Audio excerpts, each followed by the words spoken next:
Now from the Weather Tracker TV Storm Studios, this is your weather today.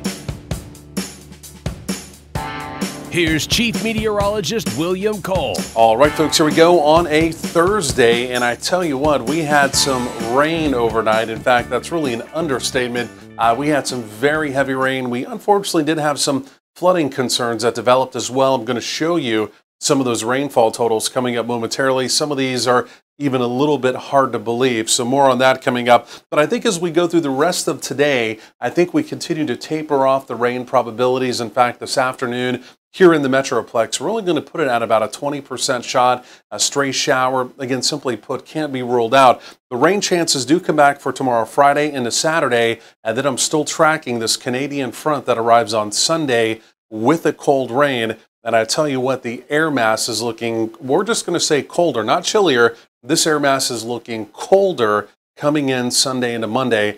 Again, I've got you covered on those details coming up as well. Otherwise, as we go through today, like I mentioned, a stray shower, again, here in the Metroplex this afternoon, can't be ruled out. High temperatures through the 80s. It's going to be a fairly breezy afternoon again today as well. So really the bulk of the rain, and this is really over the last 24 hours, but mainly yesterday evening and overnight, you can see it basically cutting up from parts of Hamilton, Erath County, back over through Bosque County, Johnson County, and essentially right on into the Metroplex. Highlighted in that red, some locations picking up 6 to almost 9 inches of rain down in Hamilton County. Kind of a closer inspection right here in the Metroplex. So Tarrant County, Dallas County, there's Denton County, Collin County, and again, just kind of letting you pick out your geographic location. But again, 3, 4, 5, 7, again, 7 plus. Again, these are some big time amounts, right? So obviously one of the reasons why we had the flash flood warnings overnight as well. By the way, this map I'll also put on the mobile app. Feel free to check that out. Again, kind of looking at your location as we go through the day. So the rain is beginning to taper off, right? It's basically pushing now into our eastern counties. It'll linger in our eastern counties through the morning, even into the early afternoon, before it basically begins to dry up. Again, behind it, as I mentioned, again, an isolated shower can't be ruled out. But again, generally speaking, it is going to be a drying trend as we go through this afternoon before the rain chances come back tomorrow. So the upper level storm system, you can see the dip right there. That's going to continue to push off to the east. On the back side of it, there's kind of a weak front. It's going to be sliding down into our area. That is not necessarily the front that has the colder air. We've got some cold air in the northern tier of the United States already.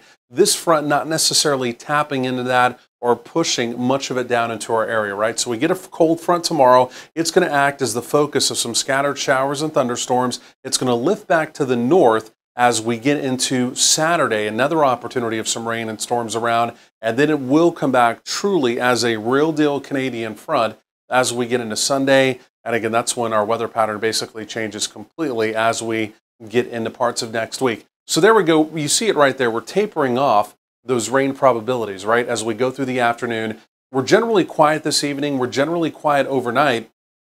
And then here comes the front tomorrow.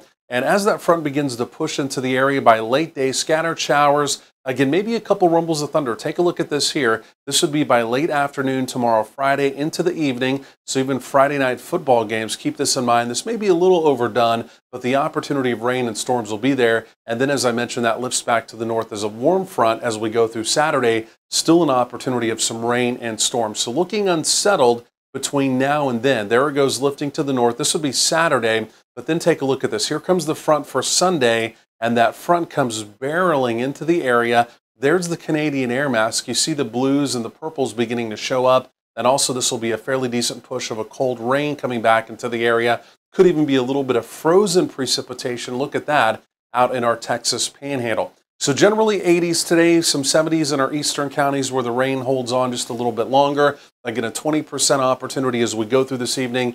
Temperatures easing down through the 70s again for any kind of Thursday evening plans.